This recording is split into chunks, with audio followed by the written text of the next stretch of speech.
televidentes, nos encontramos con el presidente del Parlamento Centroamericano, Leonel Búcaro, que recientemente, el pasado 28 de octubre, asumió la presidencia de este alto organismo centroamericano. Presidente Búcaro, muy buenas noches, bienvenido a la Cámara de T13 Noticias. Buenas noches, Francisco, un especial saludo a todos los televidentes de T13 Noticias, al pueblo de Guatemala, nuestra solidaridad por la reciente tragedia del terremoto, decirles que para el Parlamento Centroamericano es muy sensible un tema porque todo Centroamérica se encuentra en una zona de vulnerabilidad y toda la solidaridad y cooperación para el pueblo de Guatemala. Bien mencionaba el presidente que recién iniciaban esta gestión. ¿Cuáles son los principales planes de trabajo, la visión que tienen para este 2013?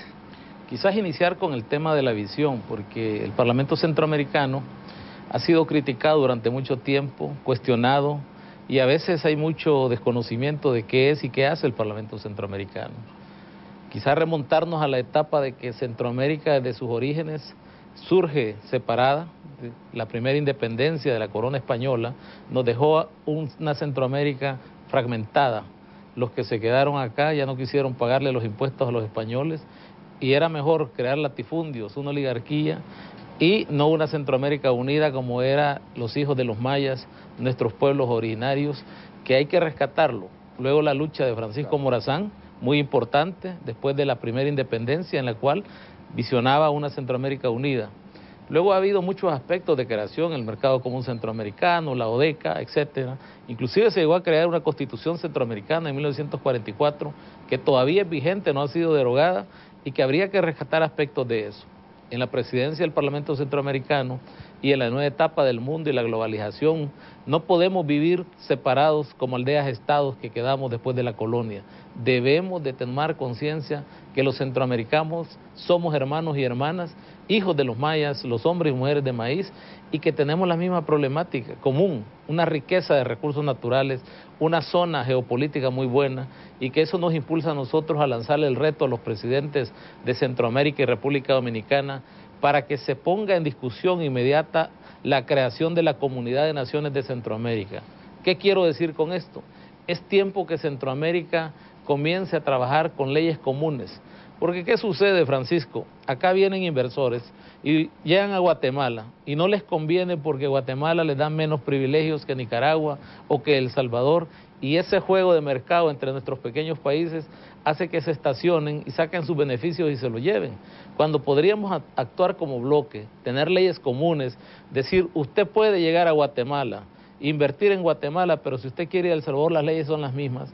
Y ese mercado de más de 40 millones de habitantes es un mercado centroamericano atractivo como bloque. En ese sentido, la creación de la Comunidad de Naciones de Centroamérica urge como una necesidad histórica que no es nueva la idea, simple y sencillamente retomar las luchas de origen de nuestros pueblos y convertir eso a la situación actual del nuevo factor geopolítico que vive el planeta. Todas las regiones actúan en bloque y las potencias que ya existen, esas son las que negocian bilateralmente. No puede ser que hagamos tratados, que Guatemala negocie por su parte, El Salvador, que al final se está negociando con pequeños estados débiles, con pequeñas poblaciones, y los beneficiarios son poca gente. Que este sería el caso, presidente Búcaro, en el caso del Tratado de Libre Comercio con la Unión Europea. Ese sería el caso. Inclusive los europeos en su participación en este tratado intentaron desde un principio negociar con una Centroamérica unida. Sin embargo, en la parte económica ha habido dificultades porque cada estado ha querido sacar beneficios personales, individuales. El caso, por ejemplo, de Costa Rica, que no es parte del sistema de integración completa, sino que solo de la parte económica, y en ese sentido no les conviene a ellos. Sin embargo, los europeos han insistido que debe de ser Centroamérica en bloque. El tema de aduanas, por ejemplo, es un tema que debe trabajarse de una manera como Centroamérica, porque no van a poder los europeos venir a invertir a la región si hay problemas de aduanas que no son homogeneizados. En ese sentido estamos trabajando nosotros ese tema, pero además el Parlamento Centroamericano, al firmarse los tratados con la Unión Europea, va a ser el garante de que se cumplan, y eso le implica al Parlamento mayor atribución y mayor trabajo a los políticos que somos parte de este Parlamento. ¿En cuánto tiempo podríamos ver ya esa comunidad centroamericana? Mira, estamos trabajando muy acelerados. Yo lancé el 26 de octubre la propuesta y eso ha sido retomado y está discutiéndose en las agendas. Quiero decirles que los presidentes actuales de Centroamérica son muy abiertos a escuchar las propuestas de integración, y lo que yo considero es que el tema de integración debe de darle contenido y debemos de enmarcarlo en el derecho comunitario internacional, no solamente crear figuras que no tengan un respaldo jurídico en el derecho internacional. En ese sentido, hay que sostener toda la parte del contenido de la Comunidad de Naciones de Centroamérica. Eso está puesto en las agendas, en las cancillerías. Hay ya una discusión. Me he reunido con el secretario general del SICA, en menos de un mes hemos tenido 3 reuniones de agenda para hacer la agenda común.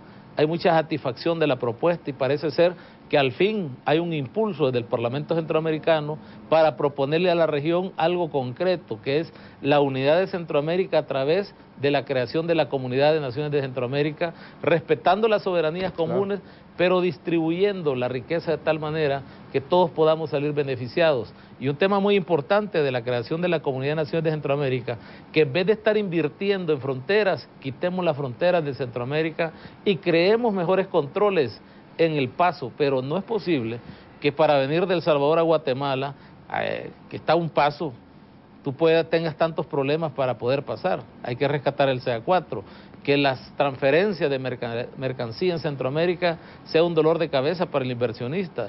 Tú te vas de Guatemala a El Salvador y encuentras el día sábado 200 furgones parados que no pueden pasar a El Salvador, o de Honduras a El Salvador para acá o para Nicaragua. Claro. Es imposible tener un desarrollo con esas debilidades de subdesarrollo en materia de legislación. Que incluso alguien comentaba que era más cerca y menos tiempo trasladar mercadería de Guatemala a mismo Estados Unidos y México que de Guatemala a Bueno, Nicaragua. Es más fácil de trasladar a Miami, trasladar a otras áreas, porque nosotros, por eso decía, yo hacía referencia al elemento histórico, nos crearon una mentalidad de que cada uno de nosotros somos los más fuertes, y eso implica que se legisla bajo intereses que a veces hasta son desconocidos, claro. Muchas veces son subjetivos.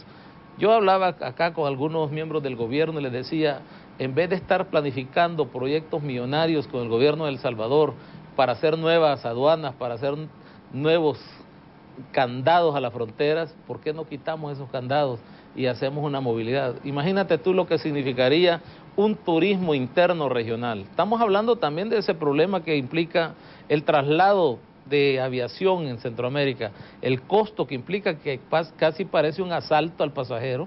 No es posible que venir de El Salvador a Guatemala y viceversa te cueste más de $400 en un viaje de 30 minutos, te tardás más en ir al aeropuerto para abordar el avión que en lo que llegás al lugar. Podría costar menos de $200 y aumentar la frecuencia de viajes y de disponibilidad del ciudadano centroamericano para conocer sus áreas.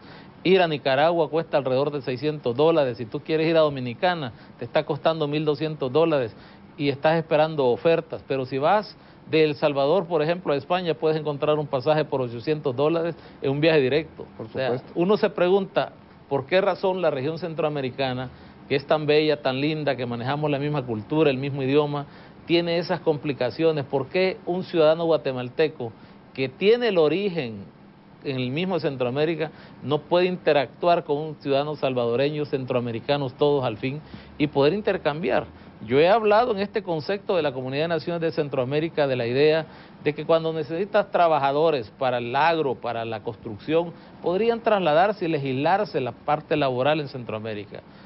La verdad es que nosotros tenemos que pensar que el 40 millones de centroamericanos merecen vivir en una zona mejor estructurada, un verdadero estado de la Comunidad de Naciones de Centroamérica.